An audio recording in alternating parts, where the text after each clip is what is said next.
Hello and welcome to the PowerFish podcast. I'm Ben. And I'm Fish. Today, we talk about Ben's switch to Apple and how you can, with 100% guaranteed PowerFish podcast certified, gain unlimited confidence and happiness. Let's get into it.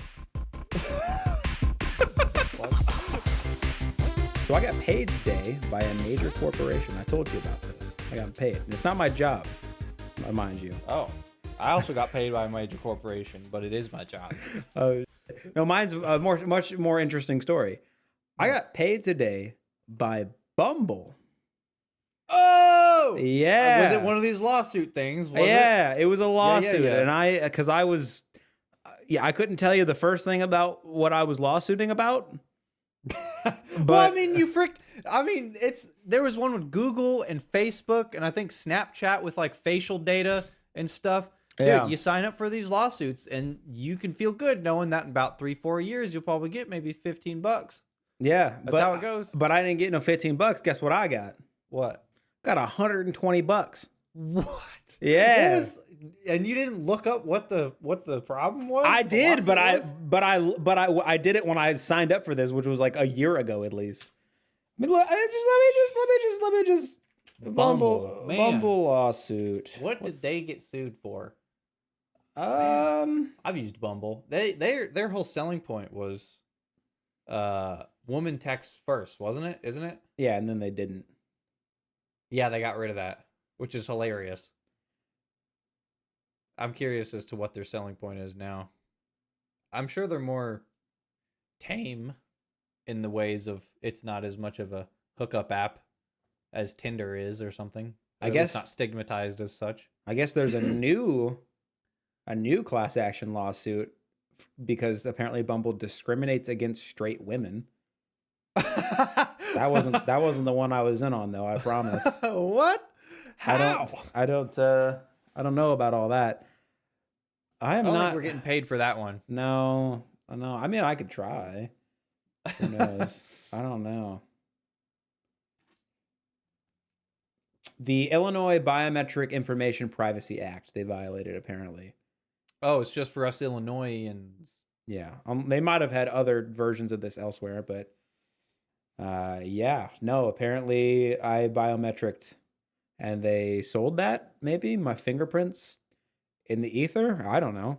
Maybe. I mean, I've done that before. I've used Bumble with my biometric login. We should have signed up for this. I know I told you about this. You probably did. I think I told you about this side tangent, but I think I told you about this. We were on a disc golf related trip, and I said, "Hey, I just signed up for this Bumble class action lawsuit," and you were like, "Yeah, those happen sometimes." And I was like, "You should do it," and you were like, "I just might." I didn't, but man, I wish I did. Hearing that payout, 120 smackaroos. That's pretty good. That's more than I've ever gotten from a lawsuit payout. What they did must have been really bad. But good for them because I got $120 out of it. So yeah, good on them. That's the most you ever got out of Bumble. Or no, did you meet Maeve on Tinder? Yeah, Tinder. I was just joking about that earlier today. I told her, I was like, "Hey, I got paid by Bumble today." And she was like, "What? What?" And I was like, "Yeah, I got paid. I got a job." And then she was, she's the woman thing where she was just like. She kind of went silent for a minute. I was like, what's the problem? She's just like, I forgot that you were on dating apps. And I was like, I met you on a dating app. And in fact, funny story. So did I. Because I matched with Maeve first. We exchanged, I think, maybe one back and forth. And then I think the turn of events was, I think actually her and I matched first. But then so we were in like the early stages of talking, and the both of us continued to like match with other people. Yeah. But by the time, I think we had went on like maybe one date by the time you guys matched and said something. Because I remember, because we were out on the course, and then, I showed you like 3 days after we had matched. Yeah. So we had been talking for weeks at that point. Okay. And so then we had went on. Definitely did. Yeah. So we went on a date, and then the next day you and I were out on the course, and I was like, "Hey, I went on a date with a girl last night," and you were like, "Oh, that's great."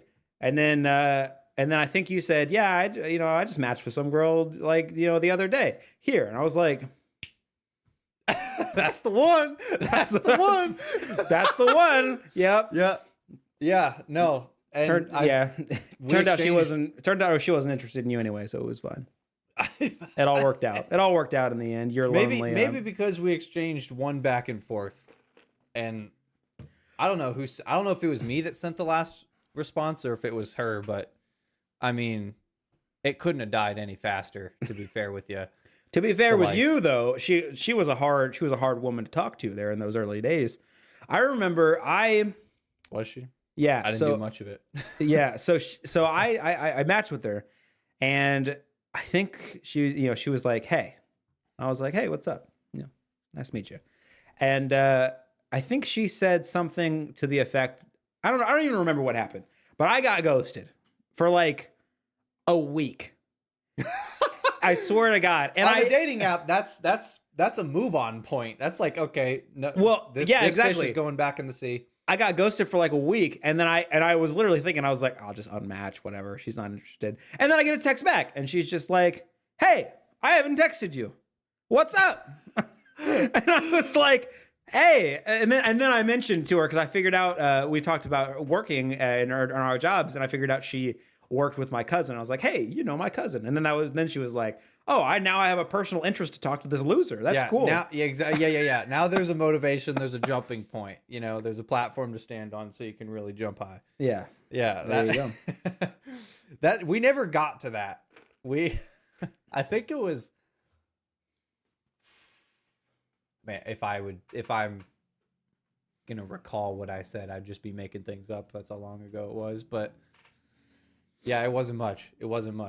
And that's how my dating app experience kind of just went in general, because I've always hated texting for things that aren't quick points or information. It's fair. Like, I'm not really the one. I'm not trying to have a conversation over text. I don't want to talk to you. Like, I mean, I'm not a big fan of. I'm more of a. I would take a phone call over a text if we're gonna actually have a conversation. But I mean, no one creates podcasts over text. You know what I'm saying?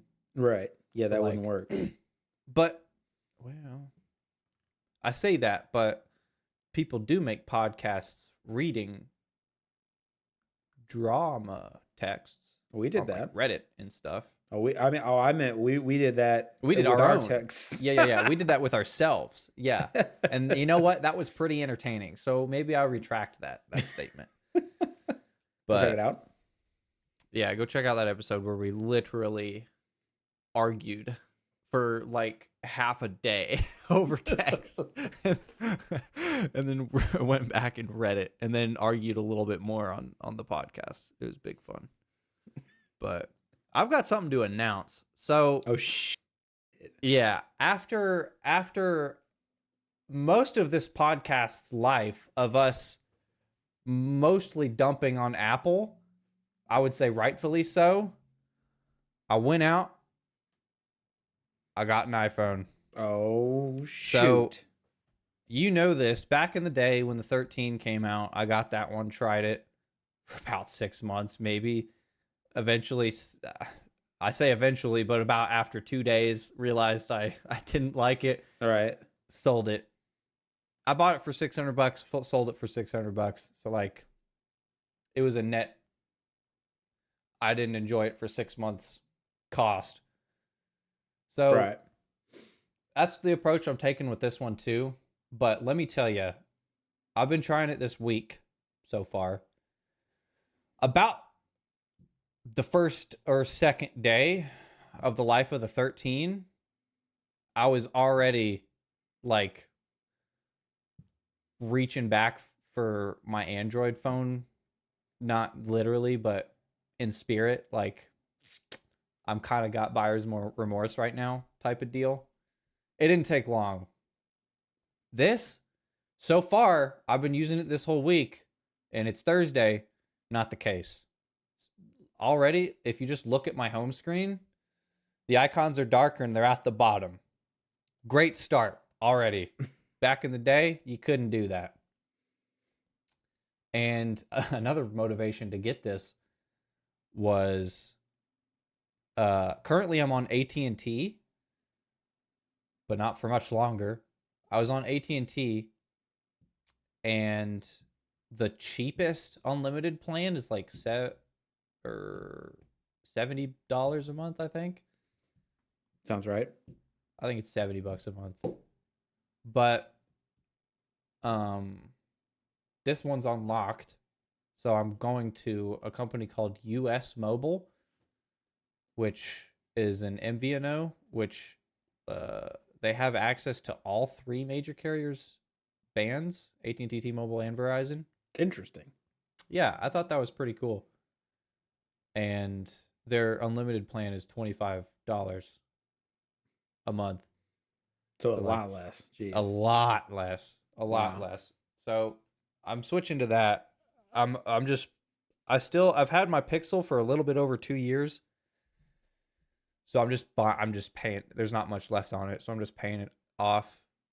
I like kind of what you did with your 13 when you got the S24 or S23 rather. Yeah. But so far, good experience. Mostly, like one of the things I'm really liking is this was not a thing with the 13. The brightness now goes down really, really, really freaking low. Before with the 13s, like this is on Androids, there's this option called ultra low bright or ultra low. Yeah, I think it's just ultra low brightness mode where you can turn it on and it really dims the display a lot. And I use that a lot, specifically in the winter when it gets pitch black at 5 p.m. I use that a lot. Yeah. iPhones previously, I don't know if it's a 16 thing or if it's an iOS 18 thing, but whatever it is, they can get down to 1 nit of brightness. Jesus Christ, is that even usable at that? Jesus. I mean, if you're in pure darkness, then yeah, you can still see it. But, goodness. So yeah, that's great. Another thing that I use on Androids all the time that this is an iOS 18 thing, scheduled text messages. Oh, that's a thing they brought over now? That's on iOS 18, dude. I didn't even know that. You can schedule text messages now. That's huge for me. I am so glad they added that. I mean, another just quality of life when it comes to apps. We knew this. App support on iOS is just better. Developers, when they're making an app, they make it for iOS first, Android second, because unfortunately, that's just the market. But yeah, app support is great. Oh, like Snapchat, dude. Snapchat on Android is just, it's gotten better over the years. But I would say it's significantly better from what I remember it to be years and years ago. But yeah, no, it's not. It's not even close. Still not great. No matter how fast of an Android phone you have, if you try to zoom with it, it's still so laggy with zooming in and out. Well, and the other main complaint always with, like, yeah, the app support's better and the ecosystem and all that, but you know, you're gonna miss out on apps that don't get approved by Apple. But that's not even a thing anymore. Third-party app stores. You can, you want to play an emulator? We were talking about this last episode. Play an emulator? You can now, and Apple can't say anything about it. If you and you're utilizing Apple's chips, which are always really good. They're always top notch, some of the best. So yeah, that's already a sweeping heap of concerns and hatreds I had with the 13 gone. USB Type-C, oh my god. Yeah, using a lightning cable with that 13, I had to buy all new cables and crap. No more. I didn't have to change any of my cables. Nothing changed, and it charges. It's so good. Well, I should say so standard and expected. Yeah, good because it wasn't happening. Good because it wasn't there until the 15 or 14. One of those two.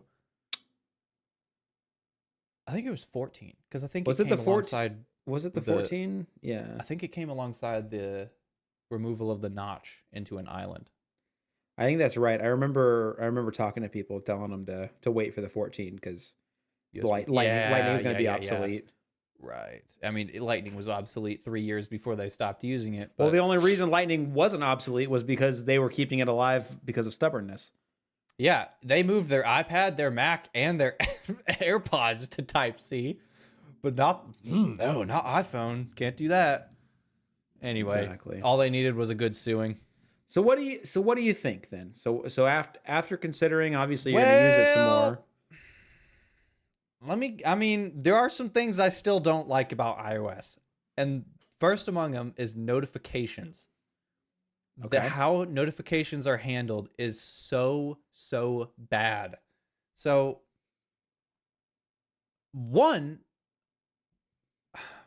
a quick side tangent on this. So the dynamic island, you can't really see it because my black background, but the island, if I were to pick the island over a hole punch cutout versus, no, I said that wrong. If I were to go with the notch of the 13, over the hole punch cutout, I wouldn't. A hole punch cutout all the way. Notch was just bad. It was really bad. Right. The notch was terrible. They moved to the dynamic island. It's better than the notch. Right. Because it's better than the notch because they utilize it.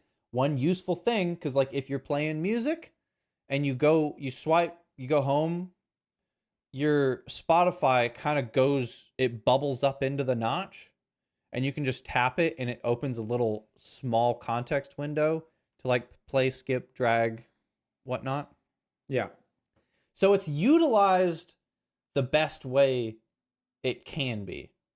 I still would not take it over a hole punch cutout because it's still really big. There's still not enough room. This is the biggest phone. This is the 16 Pro Max.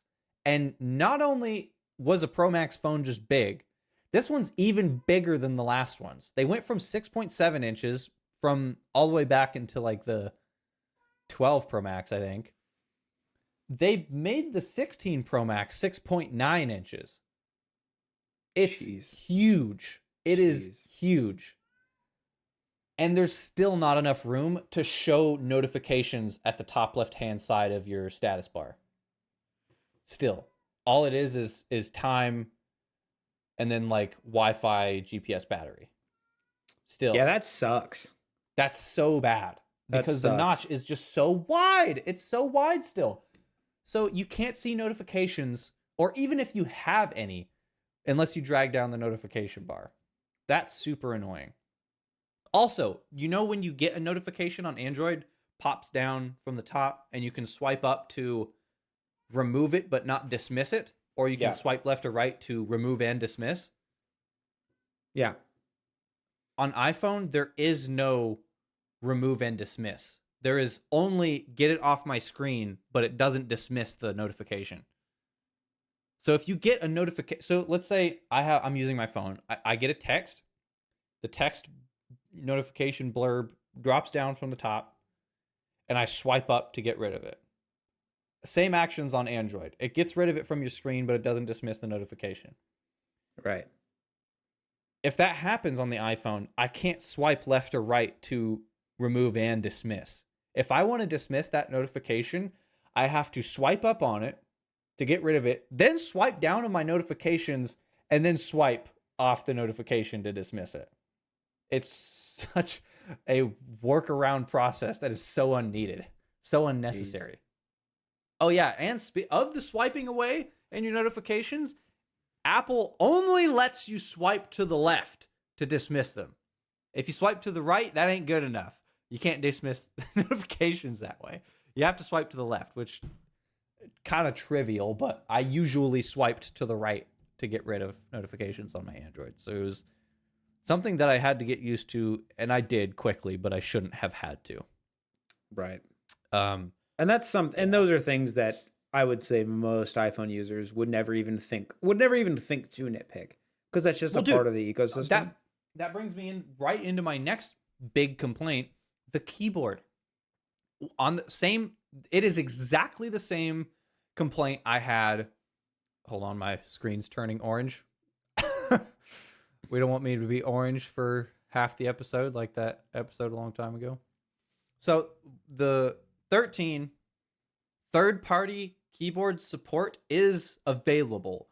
You can get Google Keyboard or Swift Key or, you know, whatever your keyboard of choice is. Yeah. You can. But the support for them is ass. It's ass. You don't get the customizability that you would normally using that keyboard on Android. So you can't like adjust the height or the width or anything like that. You can't do any customization except color and like key background and stuff like that. No ergonomic adjustments at all. And as soon as you bring up the keyboard when you're typing into a context menu that has user credentials, so like a password or an email or a username, it reverts back to the default Apple keyboard every time. That happened on because they don't trust third-party. Yeah, they don't want third-party keyboards to track. And that happened on the 13, and it still happens on the 16. It's so infuriating. And when that happens every time, you're just like, well, screw it. I'll use the default keyboard because I don't want it freaking changing every time. Right. And the default keyboard is so bad. It's so bad. You either get light or dark, unless you don't. If you choose dark, it'll be dark until you're typing into an app that's light. Then it changes to light again, or vice versa. It's just so bad. And the only ergonomic customization you get is one-handed typing on the right or left. So like it shortens and shrinks to your left or right-hand side. Right. That's the only ergonomic movement you get of the keyboard. That's it. It's so bad. And you know, that's back to what you were saying about Apple users not even knowing like something's wrong in the first place. I was talking with someone the other day about it. Like, I was like, yeah, it pisses me off that I can't move my keyboard. And they're like, oh, yeah, you can. Yeah, you can. And I'm like, how? Show me. And they're like, watch this. And then they do the one-handed mode.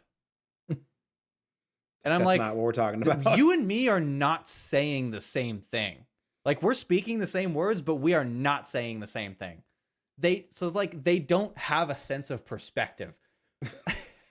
They're stupid, are they? If you're an Apple user like me now, you have no sense of perspective. So it's like, yeah, they don't know that there's something wrong when they've been using an iPhone for so long. Yeah. So that's... Oh, yeah. And where's my SIM card tray? Oh, my God. That's so frustrating. I forgot that they removed that with the 14 or 15. I literally made the mistake of taking my SIM card out of my Pixel and realizing that there's no hole in this thing to get it out. I'm like, oh my God, of course. I have to convert it to eSIM. Oh my God. Which is an annoying process. So yeah. And if I want to go back to my Pixel, I am screwed. I have to now use an eSIM on that Pixel. I can't put it back into the SIM card.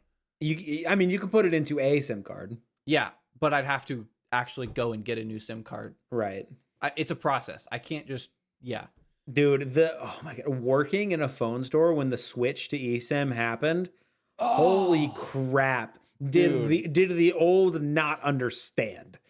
It was like, and I was just like, okay, where's my card? Well, the old, they don't understand. I'm like, they're like, well, where's the card? I always put my card in there, and then my phone number's on the card. No, we gotta download it from the internet. They're like, you gotta get your SIM card from the clouds, from the air. It was cool though, going from like an iPhone to an old iPhone to a new iPhone, and just the boop, and it's boop. That's God, yeah. If I was coming from my iPhone 13, the process would be dead easy, brain dead easy. Yeah. But I'm not.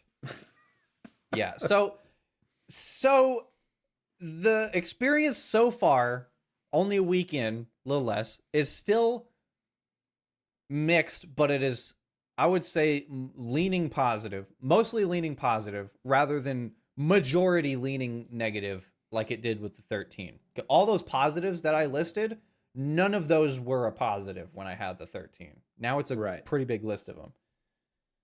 But so where does that leave you? Obviously, there's more testing to be done.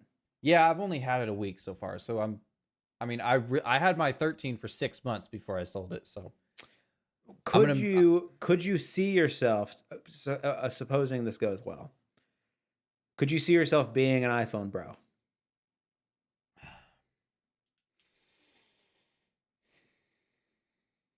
After years and years of being Android all the way. Basically my whole life, yeah. I mean, we're talking as monumental as a shift as me coming from iOS to Android as you going from Android to iOS. It's a monumental pretty much shift. Yeah. Yeah, you were using iPhone pretty much your whole life and went to Android. Yeah. And I tried to do that 3 years ago. But the other way around, and it didn't work. I'm trying it again. I don't know, dude. I don't know. It's a really big I don't know at this point. Because if I don't want to, and I do want to go back to my Pixel or something, I usually keep phones for 2 to 3 years. I've had the Pixel just over 2, so it's a little bit sooner than I would normally get a new phone. But I wanted to get off AT&T, so. But I'm not worried if I don't want to stick with the iPhone because, like, I had the 13 for 6 months and still sold it for the same I got it for. Right. The iPhones hold their value for pretty much right up until the next one releases. I don't know. Like I said, experience is pretty good so far. Still nitpicks, as always. Animation speed is another minor nitpick. And how slow and non-adjustable it is. I mean, we were just talking about the new One UI 7 update. Yeah, and it's getting deep animation control. Yeah. I'm looking forward to that. I'll tell you what, though, I was just talking to an Android user the other day. They have an 8. What do we call it? Galaxy 8. Yeah. And it's an S8. Oh yeah, my an God. S8.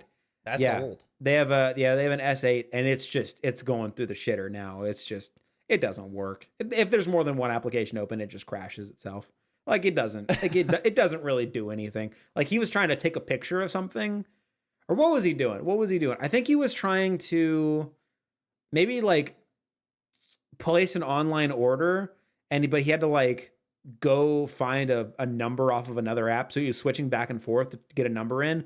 Everything crashed. Like it's just like it's not working. And so he says to me, he says, "Hey, you know phones to an extent."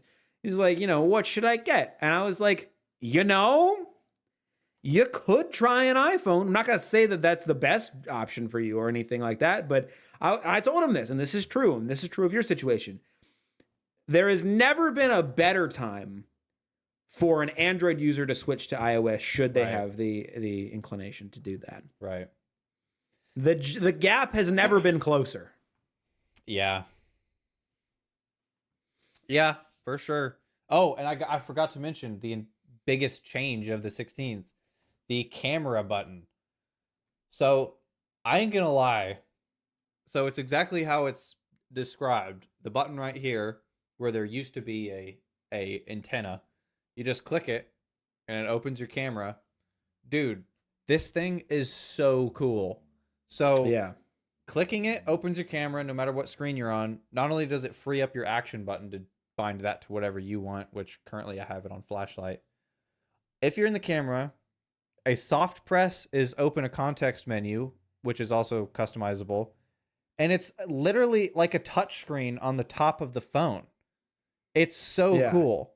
It's really cool. And a hard press is shutter, takes a picture. Really, really cool. And other apps can use it. So it doesn't even have to be used for the camera. It can be used for whatever an app developer wants to develop it for. Which there's a lot of possibilities there. For like if someone wants to make it for freaking scrolling. Yeah. Would be stupid, but it'll be wild. I don't know. This is probably not practical. I would love to see a game dev utilize that some way. Oh my gosh. Dude, I mean, how cool would it be if you're playing COD Mobile and this is your trigger button? I mean, that's just an obvious great thing to do. That would be sick. But actually, I don't know how much control they have over it because I don't know if they can overwrite this from opening the camera. I think they can. I think developers can, but I'm not 100% sure on that. I wonder if that would be I bet that'd have to be a setting. Like allow other apps to reassign this from camera. There is a lot of settings with it. There's a lot of control. Like you can adjust the sensitivity of the thing. You can adjust the pressure of the soft press, stuff like that. So like there's a lot of control you get over it. So I wouldn't be surprised if developers do have control over that. But dude, super cool button. I've used it 0 times. That's sick, dude. That tells me how cool it is. Yeah, it's a right now it's a sick party trick, but I haven't used it even once. As cool as it is, that's honestly kind of a similar way, not the same way, but a similar way I feel to like the S Pen. I think the S Pen is really sick. You know what I found is a fantastic use for the S Pen. You're gonna laugh at this. You're gonna laugh. Nintendo DS emulation. That for games that are like stylus focused. Oh yeah. So I hold my phone in portrait mode so it's top and bottom display, and then I use my stylus for the dude. It's so cool. Now do that on like a tab S8, 9, 10. Yeah, that'd be sick. That would be pretty sick. That's been I do think the S Pen is more useful on a tablet than a phone, but probably. I don't know. I don't mind that it's there. Because there are times where or I don't know, like if I take a screenshot and I want to circle something to highlight this is what I'm talking about, I could just do it with my finger, but sometimes I just pop out the pen and just and then do that. I never handwrite notes. That's just not. I just don't do that. That's just not me. Probably because I have atrocious handwriting. That's probably the reason. But like there are some moments where it's really, really useful. But part of me also thinks, I almost kind of wish they utilized that space for maybe a bigger battery. I don't know. Dude, here's another extreme, not that it's bad, but here's another crazy positive of this phone. The battery is madness. Absolute madness. The most I've ever, it's like start to finish of a day with how I normally use the phone, which is, to be fair, not very heavy. Yeah. But I'll end the day with over 50%. Oh, Jesus. Yeah. It's wild. It is wild how long this thing lasts. And I have obviously no firsthand experience with this, but I've heard the Galaxy S24 Ultra is basically on par with this thing's battery. Yeah. And yeah, it's crazy. So if they did remove an S24 Ultra's S Pen and make the battery bigger on that, then that would be just, I mean, you'd have the battery life of a freaking like tablet at that point.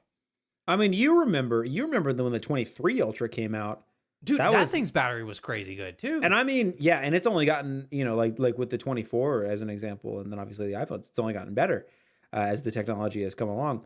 I don't know, like. Part of me feels like the battery on my phone isn't as crazy as it once was. And I don't feel like it's a product of battery degradation. I don't know. Because like I don't feel like my battery's degraded very much. I would love to see like a battery health report or something.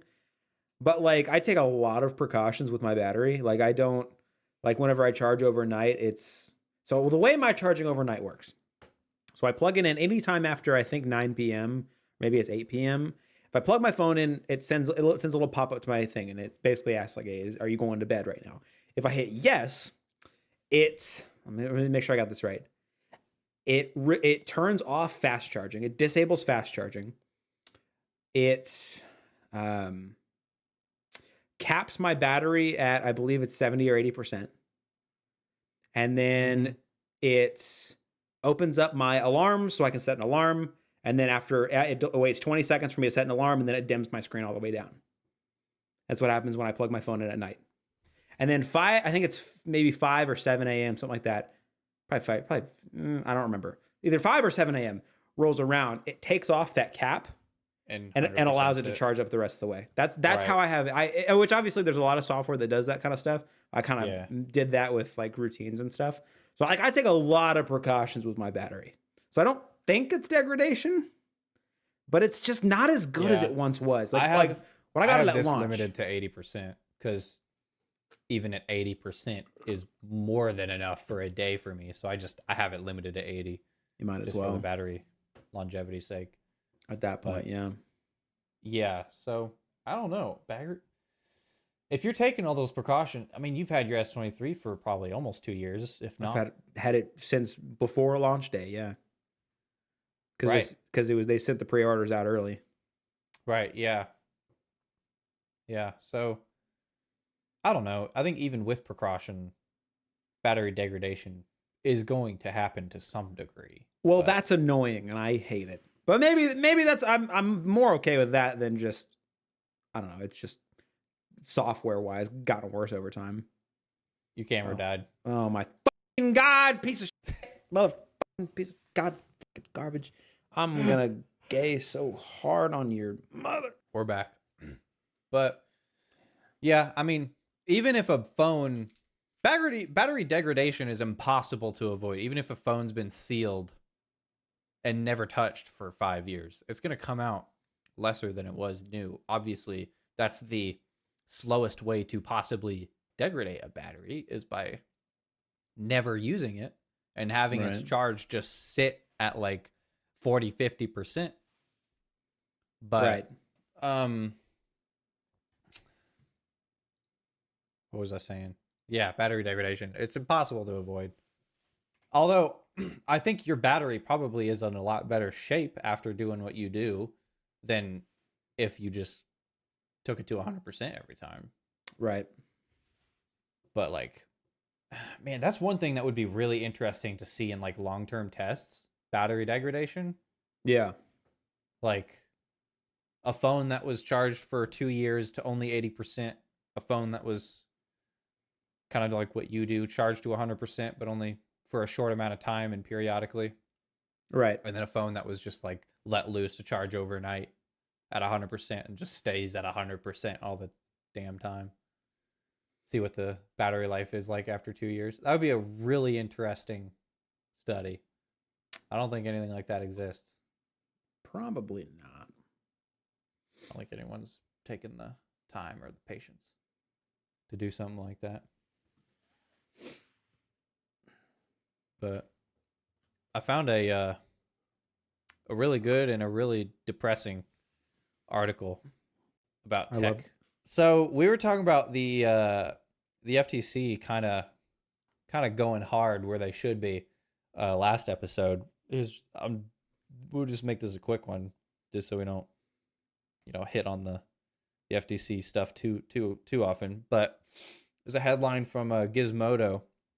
You can now get fined 50. This is oddly specific. You can now get fined $51,744 for writing a fake review online.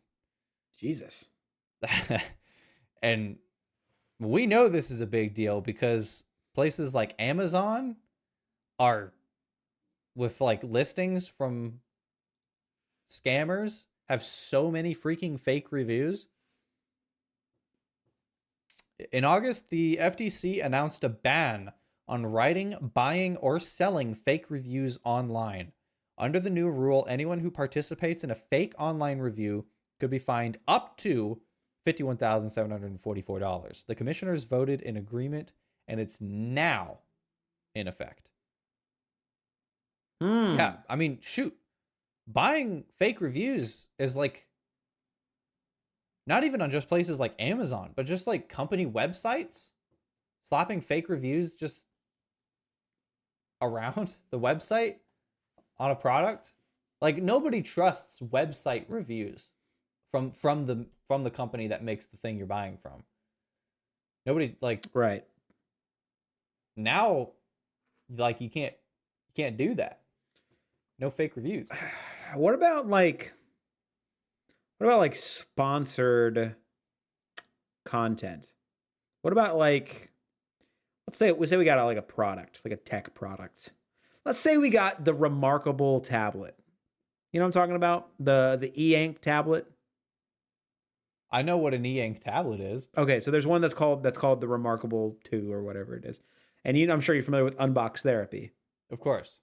So there's been a lot of advertisements of him highly reviewing this product.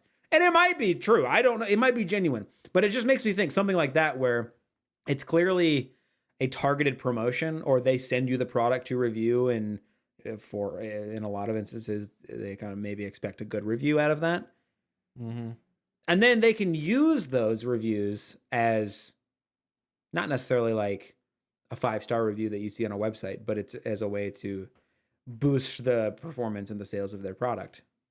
I don't think there's going to be any repercussions for that. I think that's just going to be a workaround.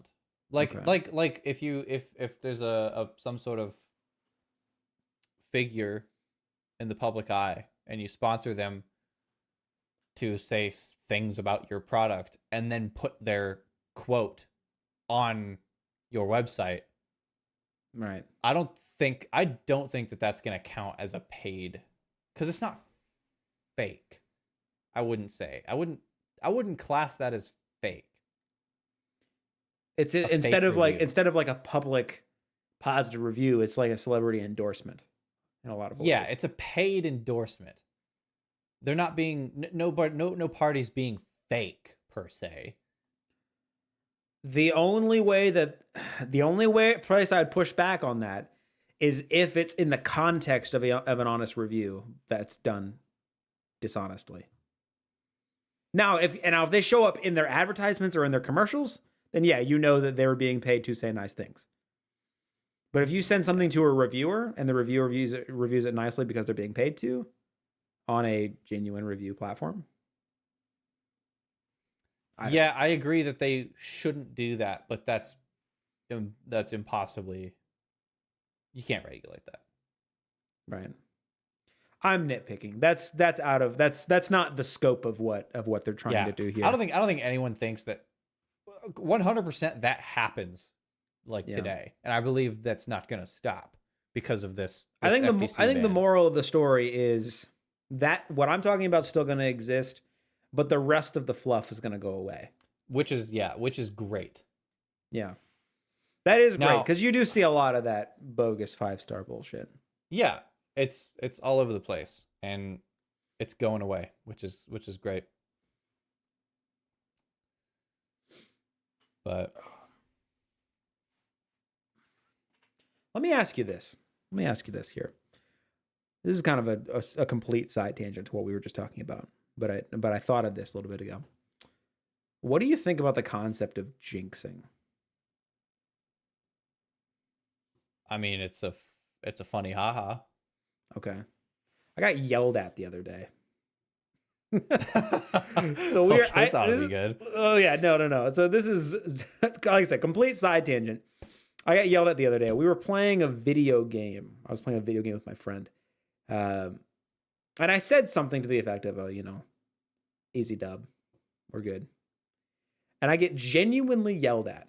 And he says, "You are going to jinx us." And I said, "I don't think that that's a real thing. I think you're being stupid." And he says to me, "No, that is a real thing. It is he said, he went as far as to say, it is a fact of the universe." Okay. Surely he was being ironic. I don't think so. Saying something as bold as that. No, I don't think so. Because we had a conversation about it. And he said no, it's like a real thing. He thinks it's a real thing. And I was kind of going through my head like, what does he mean by this? And I think where he was coming from maybe is this like a mindset thing. I don't know. So it's a subconscious influence type of deal. I think maybe. What do you think about that? Think that exists? I know it was tough for me to get out at the time, but in our post Carolina Reaper episode, I was talking about just how insanely influenced we can be by things we don't even know or realize. Right.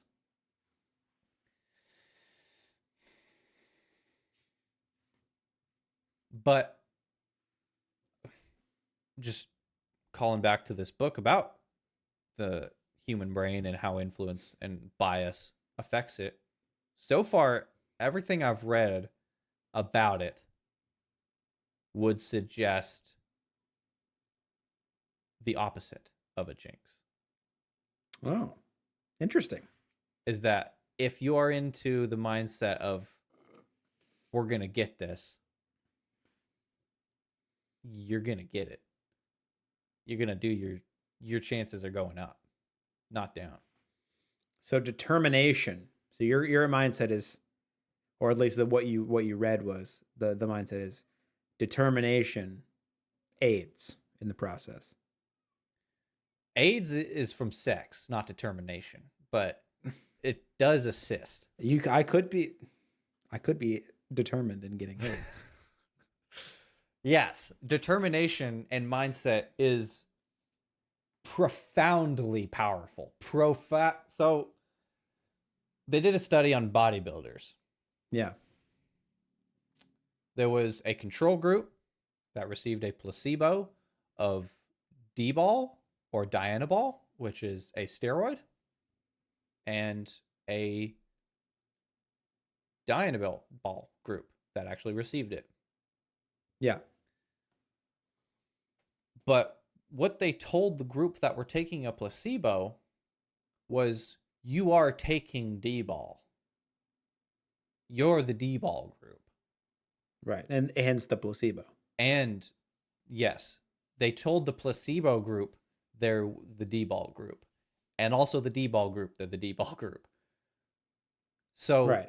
Everyone was being told that they're on steroids, but only half of them were. And then there was a third group. They were taking a placebo and they didn't know. They didn't know if they were getting D-ball or a placebo. So that's more like a control group. That's a real, yeah. I named the second group the control group. Third group is the control group. Yeah. The second group that took a placebo but were lied about taking the placebo grew vastly, almost matching the group that was actually taking steroids. Jeez. That is just how mind-blowingly powerful. The control group gained muscle, but not even close to as much. That is how mind-blowingly powerful your mindset is and what you think you can achieve. It's like I'm telling you, the effects of influence and what your mind thinks it can do. Sometimes it gets you into a delusion. Like, delusion is real. If you believe you can do it, doesn't always mean you can do it. But holy cow, if you are positive about things and if you are truly believing that you can do something, you probably can. It is, yeah, you get the point. Insane study. So you're right then. That would, so unless we're assuming the concept of a jinx is some supernatural force in the universe. Unless it's some supernatural nonsense, then any sort of claim regarding it being something about tricking your mindset or you're calling out something that doesn't exist and it won't manifest is wrong then, because determination and belief equals success. That's funny because that is often a thing said in the sales space as well. You gotta believe it. If you believe it, it'll happen. Oh my God. We know this to be true. If you believe in the product you're selling, the selling is way better. You are you're so much better at pitching the product. If you because believe you're in just the telling them product, what you just tell them what you like. yeah, At that point, you're giving them the facts. Yeah, you're giving them the benefits. Yeah, absolutely. So we know that to be true. right? But the thing is, it's hard to lie to yourself so much that you believe your own lie. That's a hard, unless Right. you're a literal psychopath, that's a hard thing to do. Right. So that's why selling like sales in a place that you don't care about or is a bad product or a bad value or whatever it may be, it's hard to actually genuinely sell that because you can't. It's hard to believe it.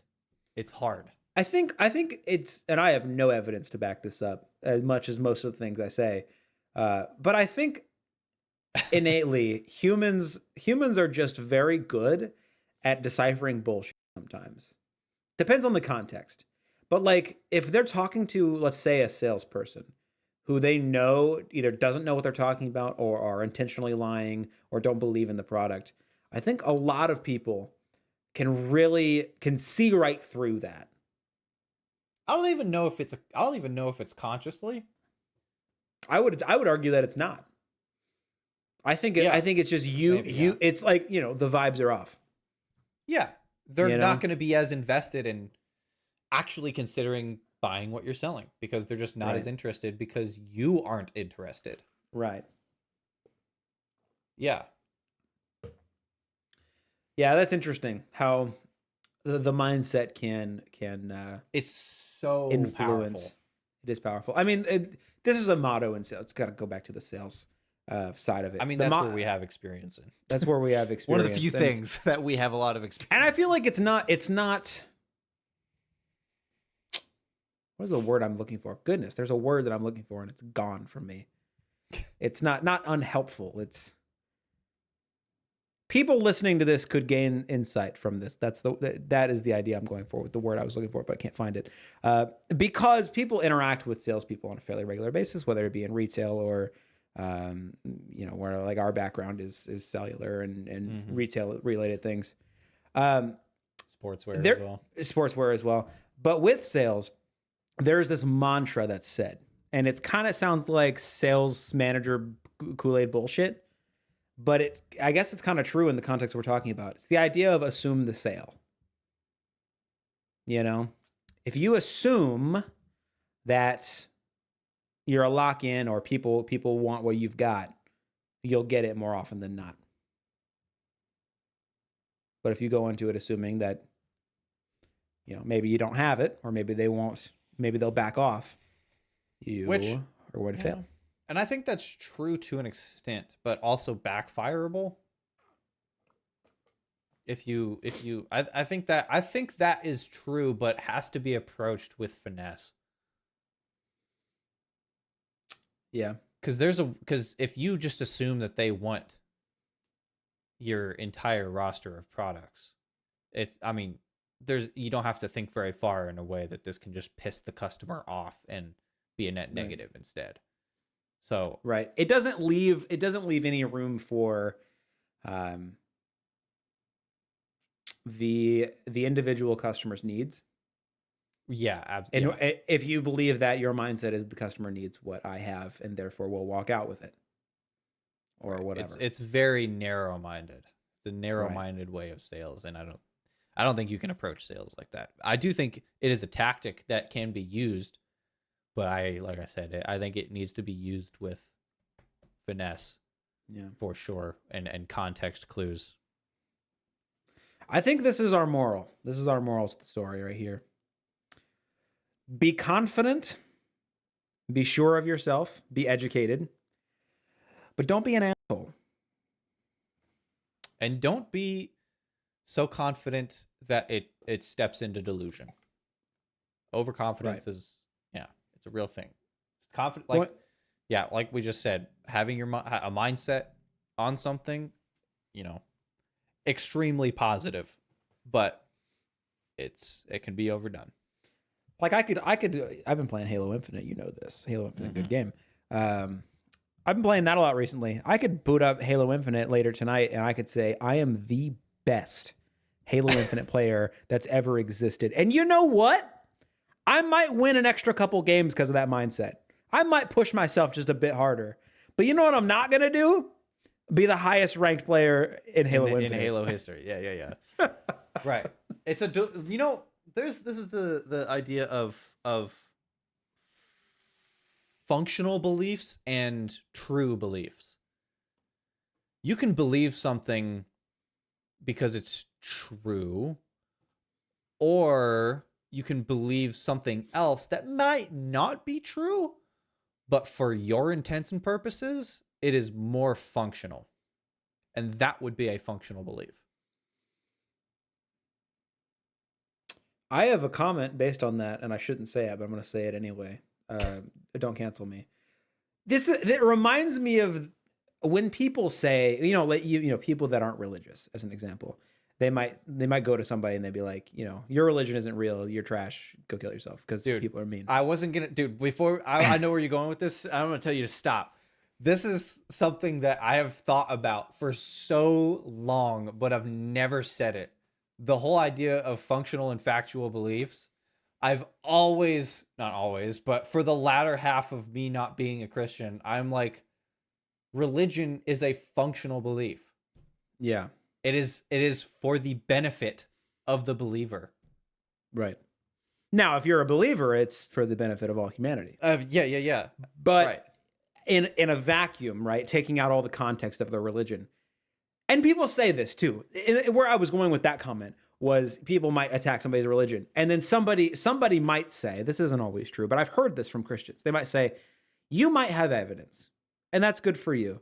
But I had insert whatever trouble in my life. And my belief helps me get me through the day. And I truly believe that. Yeah. I believe that too.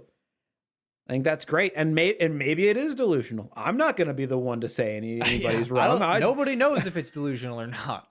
Now I say nobody, but Richard Dawkins wrote a book literally titled, I've got this one in my roster. I'm going to read this one soon. The God Delusion. Yeah. Richard Dawkins. So think you know who Jordan Peterson is? I do, in fact. So Richard Dawkins is like the antithesis of Jordan Peterson. So Jordan Peterson is like, he's a Christian. He is a deeply, deeply, deeply philosophical guy. He explains things in stories and deep analogies, and he's got really good things to teach. He's a super smart guy. Richard Dawkins is the total opposite. He is factual, literal, evidence only, no analogy. And they're both like freaking hyper geniuses, but on the total opposite side of the spectrum. And I've gotten a lot of really helpful insights from both of them.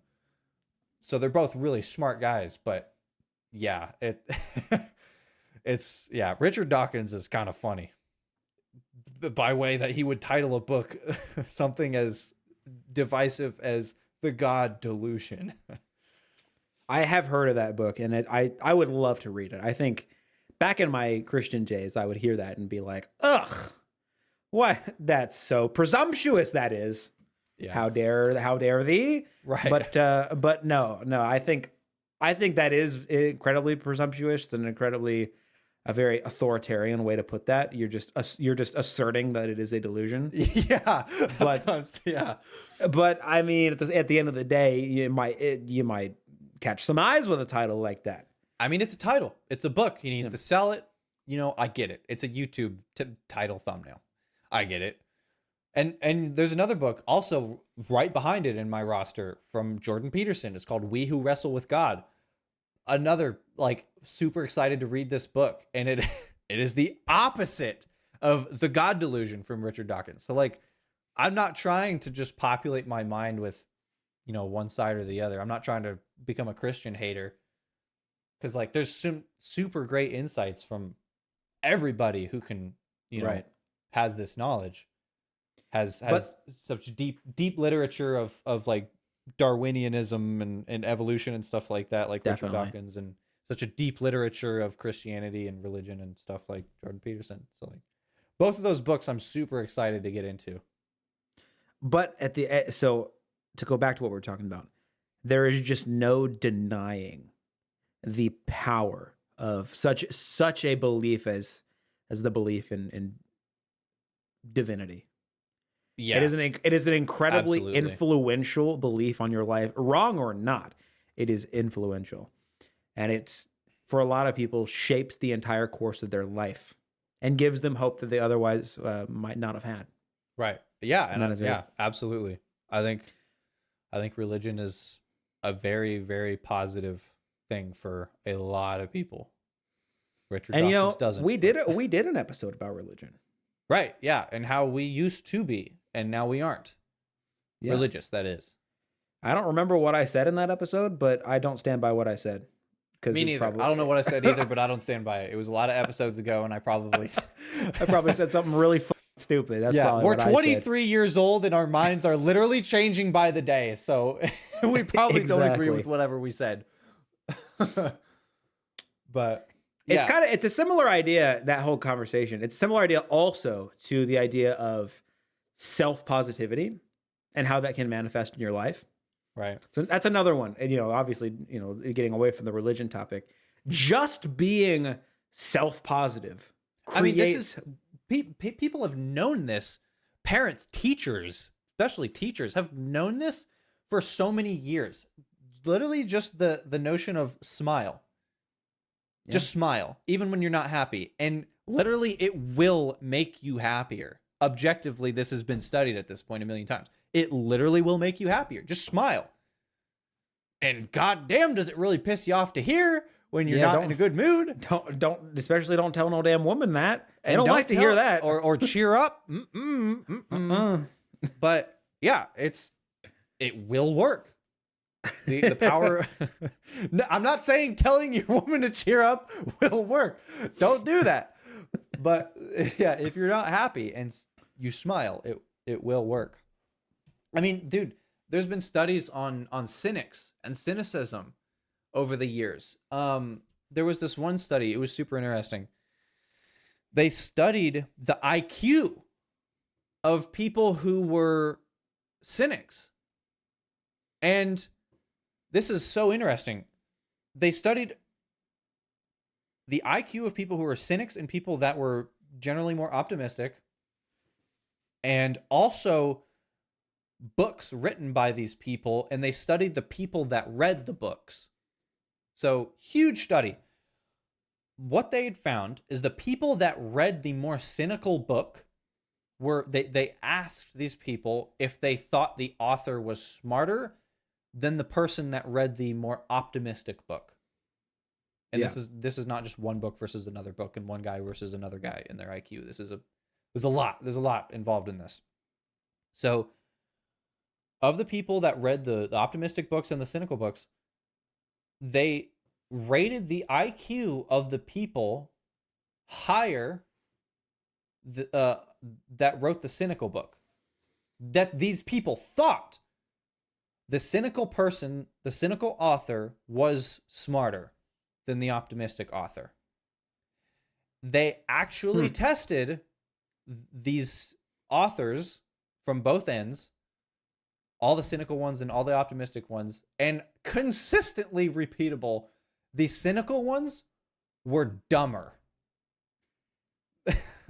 The cynical people had a lower IQ consistently than the more optimistic people. I mean, granted, how accurate our IQs? Check the video where we test our IQs. Yeah. But, I mean, yeah, if we're going to assume that an IQ test is, indicative of actual intelligence, then that is very interesting. But everyone thought that the cynics were smarter.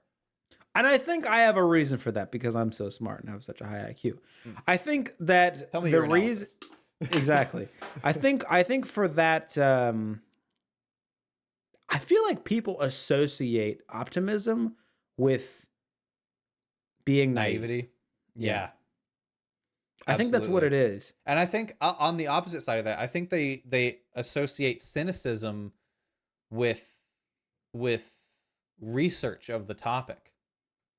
Right. Yeah, because if somebody does research, then surely they're going to come to the conclusion that everything sucks. Right. Yeah. I think that's why. And in reality, it's actually the opposite. If you have a happier outlook on life in general, on average, you have a higher IQ than somebody that thinks the world's going to blow up tomorrow. And it very well may. I mean, another just goes to show that your mindset is way, way, way more powerful than we once thought, which is wild. So, moral of the story, the take home, be optimistic, be confident. What else did you say? You said another thing. I don't remember what else I said, but I would add to that, be kind to yourself. Be kind to yourself. Right. Yeah. One of the great. Yeah, absolutely. That's actually a big one. Be kind to yourself. 3 take homes. Yeah. Let's end this. Let's do it. So, thank you so much for watching and listening. Glad we could end it on a good note after that other not so good note article. that one's great. That was, yeah. But I will, maybe in a few more episodes when I get like a couple months under the belt with this iPhone, I'll do an update and see if I'm staying with it or going back to the Android. We'll see. We will talk to you next week. See you.